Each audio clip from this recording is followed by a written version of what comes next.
Welcome to the Happy, Healthy Life Podcast with your hosts, Rob and Randy, who reveal the truth, the lies, and confusion about health so that you are no longer the victim to mainstream medical dogma and you are the hero to your own happy, healthy story.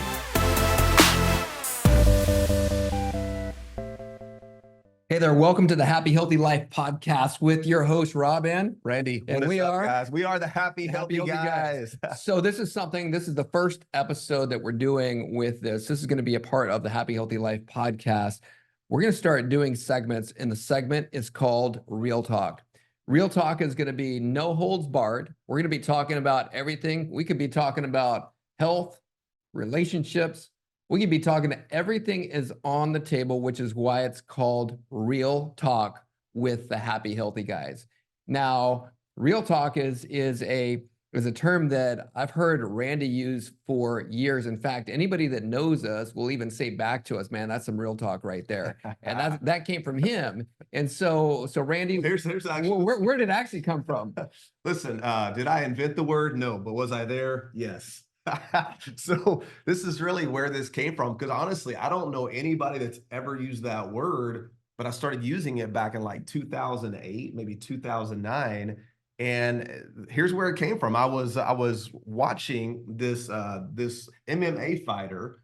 Anybody who follows MMA or just those type fighting, you remember a guy named Kimbo Slice. He was a bad dude. Oh, he's a bad dude now, and rest in peace. He's no longer on the planet. That's a whole different conversation. But no, he was like this YouTube sensation, just like, this big, like cartoon looking character with his beard and his chest hair and his muscles. And he was like knocking people out, knocking the F out of them. And everybody was scared of this guy, and he wanted to start pursuing more professional fighting. So I don't know who was featuring him, but he was on TV, his first fight, and I had to tune in. So I tuned in to watch this fight. And this fight was over in like 5 seconds. He literally just knocks the F out of this guy, drops him, fight over. And so, he's fired up. The guy comes in, talking to Kimbo. Kimbo, it's your first win, in a professional fight or semi-professional, whatever it was. He's like, what's next for Kimbo Slice? And like only Kimbo Slice could say, now I'm not going to try to do a Kimbo Slice impersonation, but he's like, what's next is whatever's next, real talk.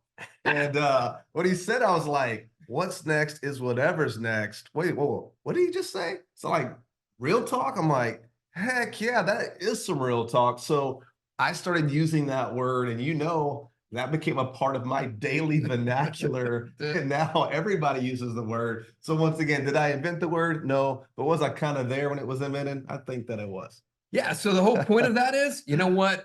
These segments are going to be whatever happens next. So it's next is whatever's next. Whatever's next. So it's unscripted. These are going to be short 10, 15 minute segments just to be able to get out what needs to get out, and whatever happens next gets out. So I think get it out.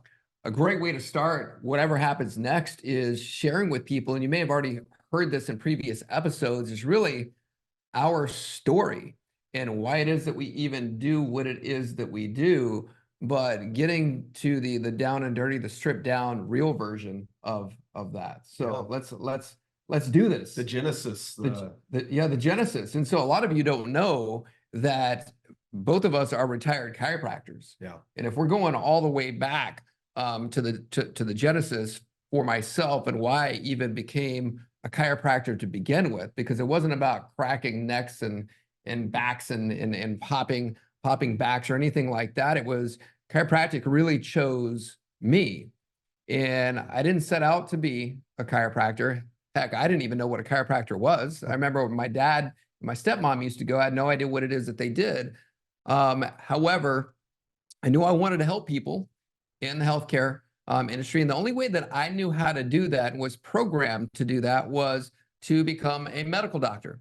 And so that's why I went to school, studied biology, did the MCAT, the whole entire thing, started at the University of Texas Health Science Center, which is the medical school after going to Texas Tech medical school down in San Antonio. And I remember when I was in undergrad, I had a lab partner who said he was going to chiropractic school. And I remember just kind of like snickering about that and being like, why the hell would you want to do that? Are they even real doctors, right? But that was always kind of in the back of my mind. And so, but there I was in medical school. And even then, I had an innate sense that they really weren't teaching us how to get to the cause of any problems. Yeah. Real talk. Real talk, right? Yeah. So, and I remember them talking about in immunology, they were talking about vaccines. And I'm a geek when it comes to the science of how things work, the science of even like genetics, immunology, you name it. But it just wasn't making sense to me. I'm like, okay, let me get this straight. You're going to inject somebody with a chemical to get them healthy, these chemicals that have known toxins in them, like thimerosal, mercury, you name it. How in the world is this person actually going to get healthy? Shouldn't that person actually they were teaching back then, they were actually teaching natural immunity, right? They were teaching about how, just breathing in dirt and dust and being around bacteria and microbes and all those things. We're building our own body's immunology, our immune system. And I'm like, okay, that makes sense to me. And then I would ask questions. And I remember asking questions while I was in there to these professors, how is that making somebody's body healthy? And I would immediately get shut down. They would get pissed that I would even question them about it. Yeah. And then at that time, I also had crazy migraine headaches. And I was taking everything for that. I got to the point where I was taking Imitrex shots because I would be like hemorrhaging up blood because of all the aspirin that I was taking. And so I was at this crossroads where I'm like, all right, I don't know what to do. And that's where chiropractic got me. Yeah. That's when my stepmom's like, well, you probably should go see my chiropractor. I'd already tried everything else. I'm like, at this point, I don't care if you wave a dead chicken over my head, crystals, whatever you got to do. Let's do it. Go to this chiropractor, starts adjusting me within a week. My migraine headaches are gone. The same thing that the medical profession had been trying to help me with, which I know now was just covering up those symptoms, literally saved my life. And then that's when I called that buddy of mine who had talked about chiropractic before, that lab partner that I had previous, Jimmy Fila. And I'm like, Jimmy, tell me a little bit more about how to get into chiropractic school. And then that was the end of the story. I remember I remember walking out of my last day of that semester at the Health Science Center there in San Antonio, and literally packed up my bags that day. Got in my roommate's truck. I didn't have a truck at the time. He let me borrow it. Hugo. Yep. Lets me borrow his truck. Hugo, always there. Always there, man. Always there. I drove all my stuff up to Dallas and moved in with one of my buddies from Texas Tech. Didn't even know anything about anything. Moved into a town called Euless, Texas. At that time, I used to say it was useless, Texas, and started chiropractic school. So that's how I got to literally sitting here. But what I fell in love with was the principle of chiropractic. And the principle of chiropractic, and anybody knows the letters behind a chiropractor are DC, which stands for Doctor of Chiropractic. What I know now is what it really stands for is Doctor of Cause. Yeah. Getting to the cause of the problem and no longer treating the symptoms, which is exactly what our medical model does, which is why it wasn't making sense to me there. And so thank God it wasn't making sense to me, which is got me to right here. Yeah, no, thanks for sharing that. I didn't know some of that. I knew a little bit of it, but that's really cool to hear because, a lot of people, they want to get into medicine or they don't want to become a medical doctor because they want to help people. Yes.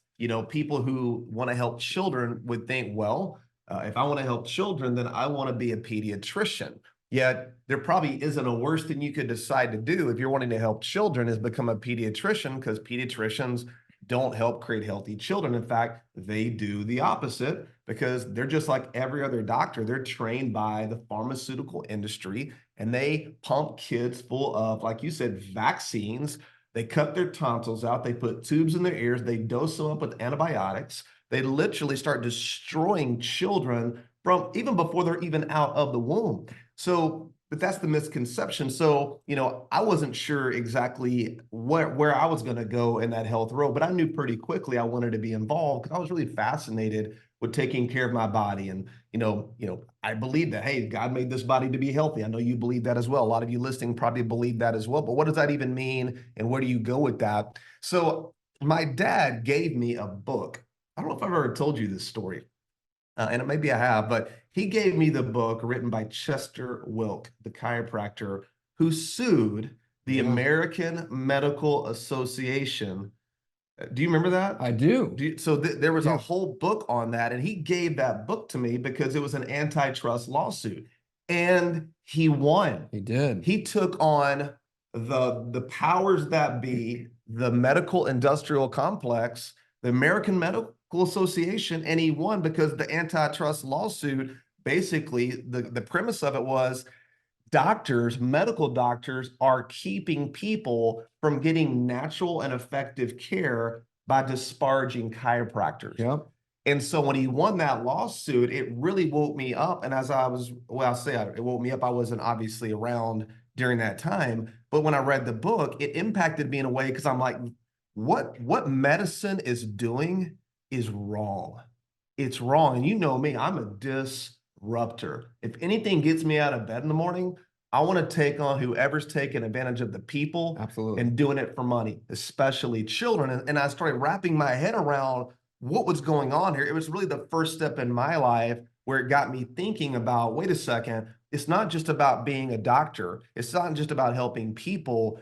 I want to be the type of doctor and the kind of person that becomes somebody's leader that they can believe in, who's going to fight for what's right. And if my dad taught me anything, God rest his soul too, if you're the only one and it's right, be the only one. And that is what opened up the door and allowed me to start moving and going down those rabbit holes and ended up in chiropractic school. Yeah, it's that slogan that we always hear. If you don't stand for something, you'll fall for anything. It's a great Aaron Tippin song, by the way. Yeah, I think it's Aaron Tippin, right?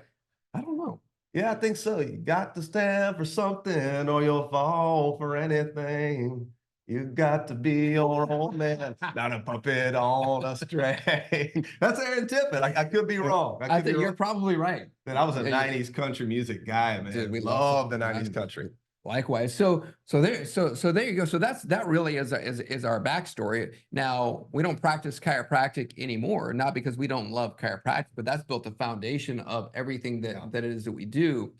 I know one thing about us is, like you said, is we want to be able to fight for people and fight on behalf of the people that don't have a platform or can't fight for themselves. And we've always been like that. Yep. So for us, we've got a global vision to really be able to fight for the health freedoms of every single person on this planet.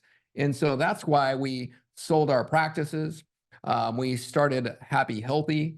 We started doing that because we wanted to have a broader reach and be able to help more people. And so that's why we started helping people nutritionally, because it's the one thing that we knew that people could be able to understand, which led us then to helping people with metabolic issues. Now, I think it's important that people that are listening understand why in the heck would these guys start helping people, quote, lose weight, or helping people with metabolic issues, because I think a lot of people don't understand the connection. And what I mean by the connection is the connection with metabolism, with health, and really it goes so much deeper even than that, because most people think about metabolism being, okay, that's just how fast my body burns calories. And if I've got a fast one, I'm going to be skinny. If I've got a slow one, I'm going to be fat. So let's talk about how we got to being metabolism experts, chiropractors turned metabolism experts, right?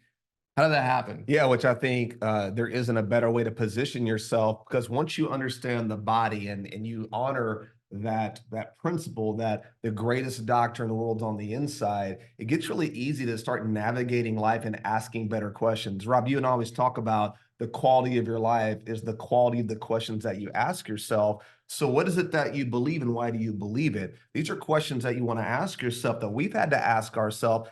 I had to start asking some really tough questions. And this kind of leads us back to kind of the genesis really of how Happy Healthy started moving. We started moving in that direction. And you know the story very well, but 8 years into practice, I get hit with a death sentence with a metastatic melanoma cancer diagnosis that had spread all the way into my lymphatics, my liver, my stomach.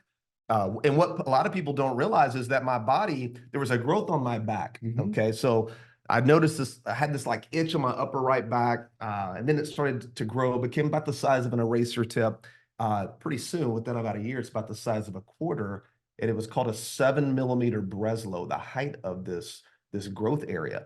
Looking back on it now, my body was doing the right thing. It was walling off and pushing this out. Sure. But when I had it cut off, because it was purely cosmetic, I just wanted to take my shirt off and go to the pool because this nasty growth on my back. When they cut it off, that's when it moved across my organ systems like gasoline on a brush fire. But I was taken out of my comfort zone in life where I'm like, I'm the guy teaching people how to be healthy. I'm doing all the right things, but I was making so many mistakes, key metabolic mistakes. And these mistakes were accumulating over many, many years. And when I got the diagnosis, now you really start asking yourself some good questions because you find out what you freaking believe. It's easy to say something, but really until what you believe has been tested and you've put it into the ultimate fire, you'll never be convicted about anything that you ultimately believe. And this is where I was like, what the heck am I going to do? And that was where,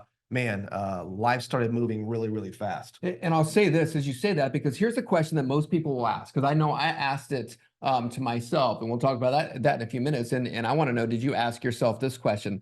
Am I going to die? No, not that one. No, it's because of us being doctors and helping people. The first question that I had, I know when I faced my own issue is, why me? Yeah. Oh, I definitely was thinking why me, which is a terrible freaking question. That is a bad question. It's a bad question because so many people ask it, but what it does is it creates a victim mentality. Yeah. Why did this happen to me? As if, I'm cursed, right? Yeah. Versus the next question then becomes, okay, let me change my vernacular here and go, okay, instead of why me is, why is this happening for me? What am I learning because of this right now? And I know you ask yourself those questions because we wouldn't be sitting here right now if you didn't, right? No, I honestly believe if I didn't have my chiropractic background and the people in my life that love and support me, I wouldn't be here today because I would have made different choices. Sure. They were giving me the standard of care. It was the chemotherapy, the radiation, the drug trials. They're giving me 2 months to 2 years to live. In fact, I remember going over to an imaging center.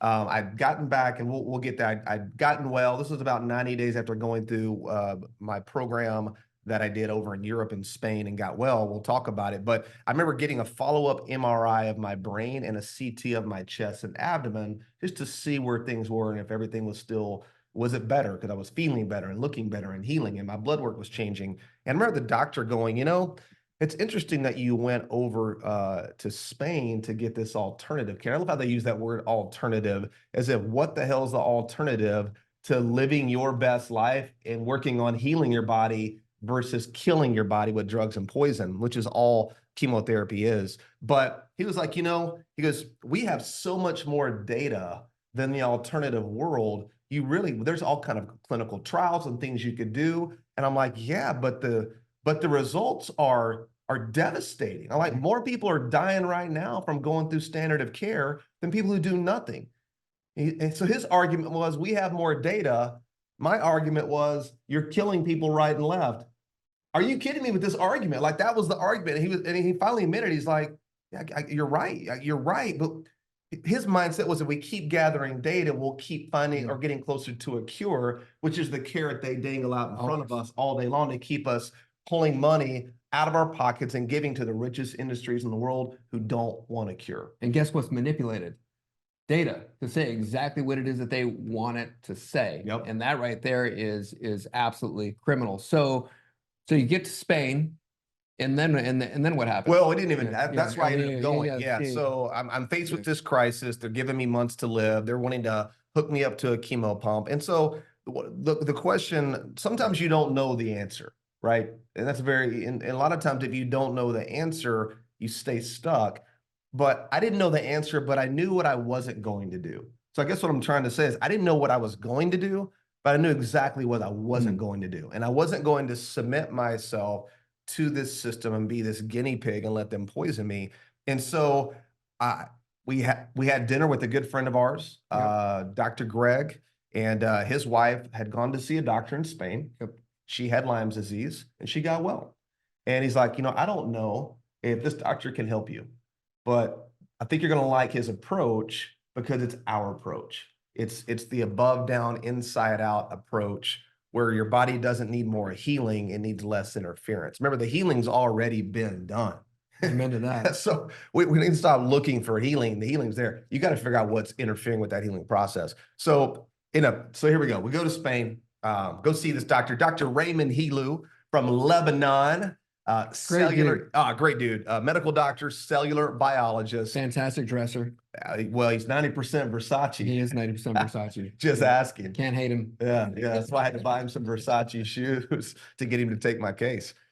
True story. But so I go over there and so I go see Dr. Hilou, and I get my blood work, and I'm sitting and waiting in a room, just like what they're gonna say, what's gonna happen here. And literally, he didn't necessarily do this, but it felt like it. Suddenly, the door just bursts open into the room. It's like somebody just kicked the door in, and it's Dr. Hilou. And he literally looks at me and he's like, Randy, I'll do nothing that will kill you. And I'm like, he points right at me, and I'm like, well, thank God, because they couldn't promise me that in America or offer me that. He goes, now you may die. Great. you may die, but I'm going to do everything I can to help get your body adapting again, chemically, physically, and emotionally, because I believe that's your best chance to get well and for the cancer never to come back. Here's the best part of the whole consult. By the way, this is a 20-second consult that was $30,000, just so you know. That's what I paid him, and I got a 20-second consult. He goes, Randy, no need for theatrics. Are you ready to get started? Dr. Rob, guess what I didn't ask Dr. Hilou? You didn't ask him, what do I got to do, and or how much is this going to cost? Didn't ask him about the cost. I didn't need more research. I didn't need any of that, because I had literally connected with a doctor, a man who I believed really was committed to doing whatever it was going to take to get my body adapting again. And that was really the journey, because cancer didn't make me sick, right? I was already sick, and that's why I got the cancer.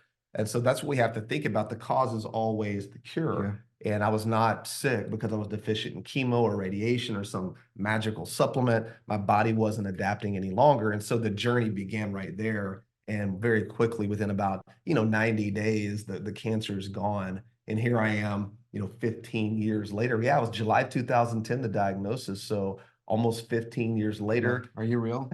Yeah. I am alive. I always kid around, not being dead is a great clinical outcome. And I'm very thankful. And I think to circle all this back to where we got started with Happy Healthy is we both realized, and I knew in my heart, this wasn't about not dying. This wasn't about getting some chronic illness like cancer and then going to see a doctor and getting well and not dying.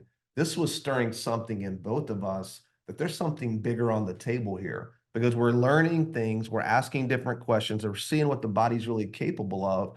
What could we do metabolically to help people going forward? Because cancer is a metabolic condition. Every single condition, a chronic illness, we know this, is downstream for metabolic function. Cancer, heart disease, stroke, diabetes, Alzheimer's, arthritis. It's crazy. Like all these diseases, they're the exact same freaking thing, yet you got all these doctors and all these drugs, and no one's talking really about how to heal your metabolism. So that's really, that's how things got rolling. And here we are, almost 10 years later since we officially started this company and impacting thousands of people. It started first with ourselves.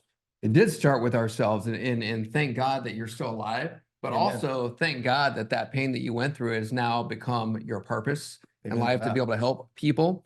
And so when you were going through that, and I remember what Dr. Hilou had said to us, because I was there with you, is that he said that when he did say all chronic illness has a metabolic component.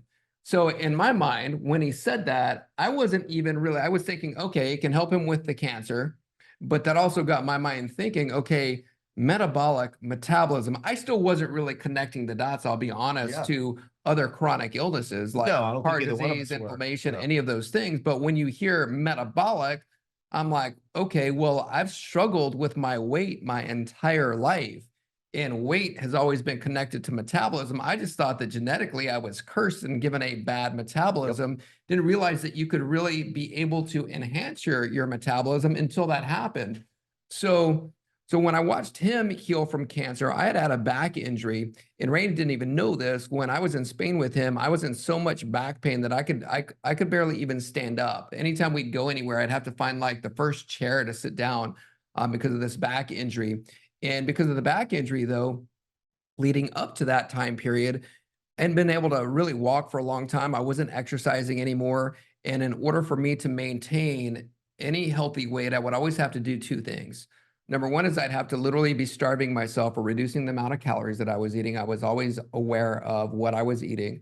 And the second thing is I had to exercise like crazy. In fact, my exercise leading up to that was training for marathons because I knew that if I was running, I could be running like doing a training run for like 9, 10, 12 miles. And my thinking was what I'm doing right now as I'm running is burning calories, Right. which is why I was even really doing Right. that. I probably obviously had no business doing that, but I couldn't exercise any longer. And so because I couldn't exercise, well, all of a sudden I started gaining all of this weight. So I had to do that just to maintain a healthy weight. So when we were in Spain, I was 65 pounds overweight, 210 pounds.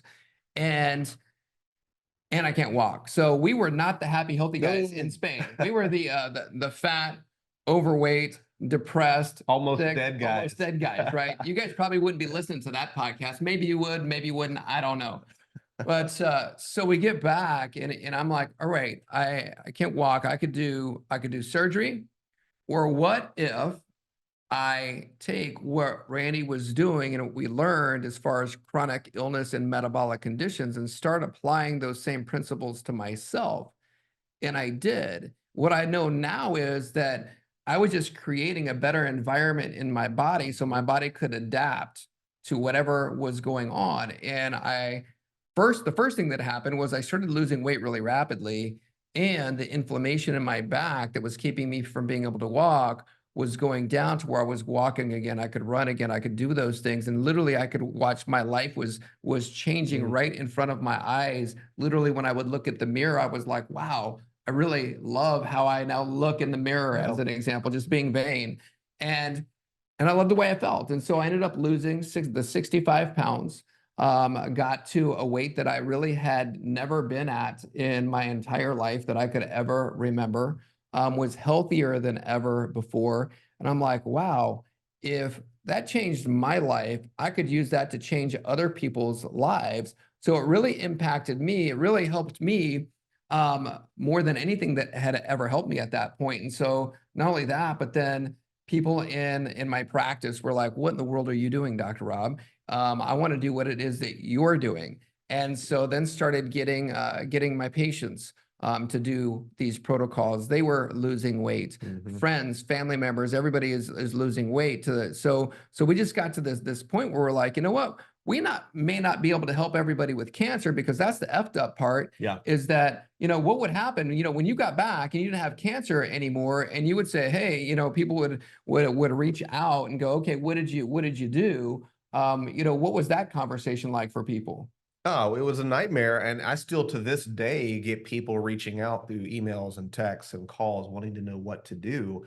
But these are people who know my story. The problem is when you come back to America and you start curing incurable diseases, you go to prison.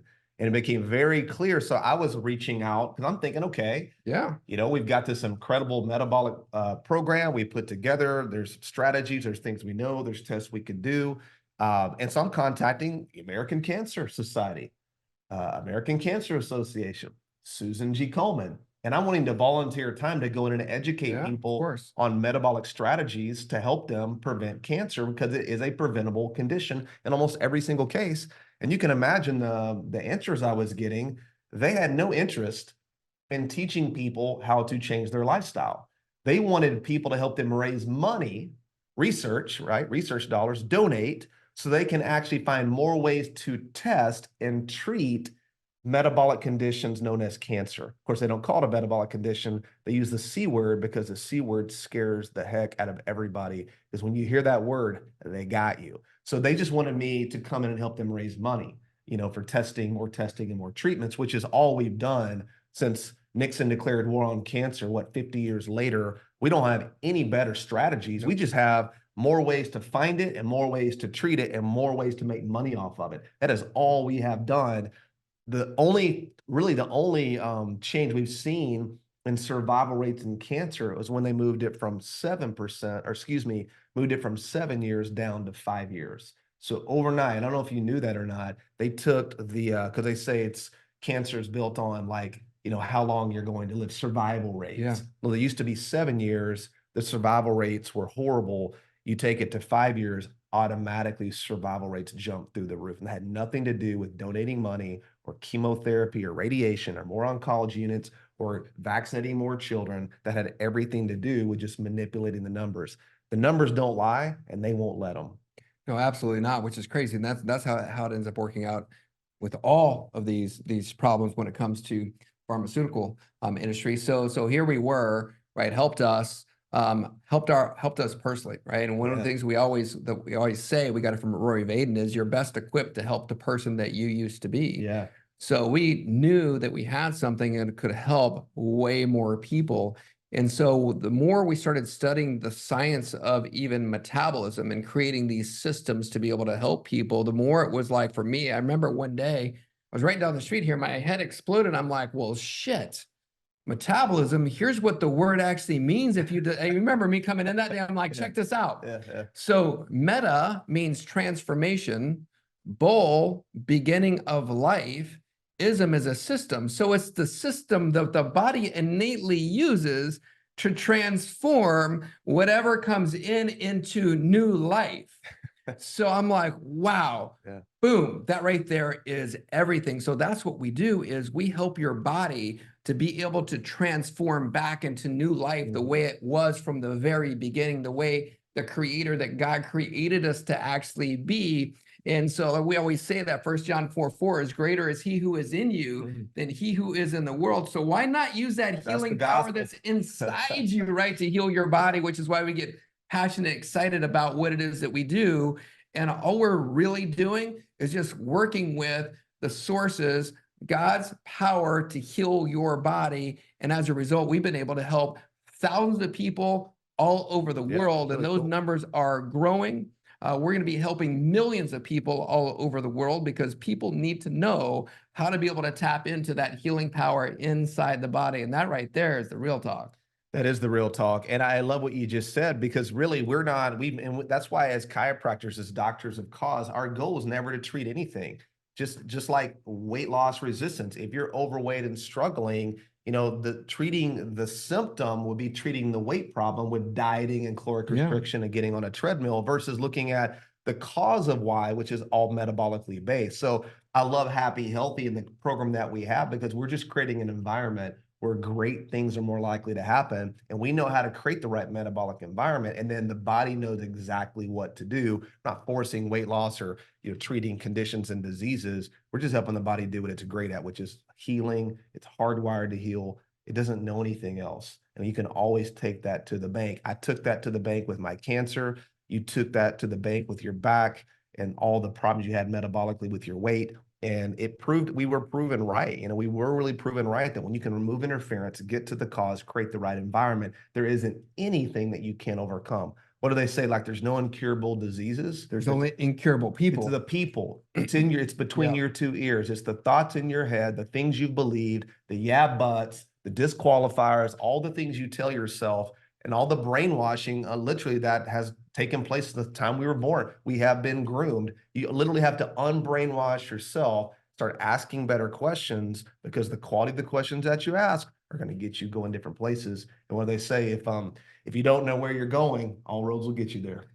Always. So I think that's a great place to end. We went that's way the real talk. That's the real talk. And we went way over the 10 to 15 minutes, but we wanted to give you guys a firm foundation of who it is that we are, why it is that we do what it is that we do. I know we were just talking about metabolism. To find out if your metabolism is where it's supposed to be, go to metabolismscore.com, and you can take a quiz right there. It can show you exactly what's going on with your metabolism.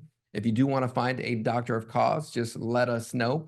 Hit us up on social media at the H2 Life, which is our podcast site there on Instagram. And we're happy to get you pointed in the right direction. If you have any questions about health, if there's any messages that you want to hear some real talk on, we'll do it. And with that being said, anything else? No, man, this was great. I love breaking bread, so to say, with my brother, my best friend for over 21 years. Your brother, my friend. I love doing life with you and doing happy, healthy with you and impacting people. And we're both very, very blessed. So let's keep this up. Guys, always share this, like this, rate it, review it. We appreciate it because we're trying to get this message out. You guys are a valuable piece of that because we can get on here and rant and rave and take on the system. And we're going to take on some incredible topics here, but it really helps when you share this message. So we love you. We appreciate you. What's next is whatever's next. What's Real next talk. is whatever is next. Absolutely. And that's the real talk. That's the real talk. All right.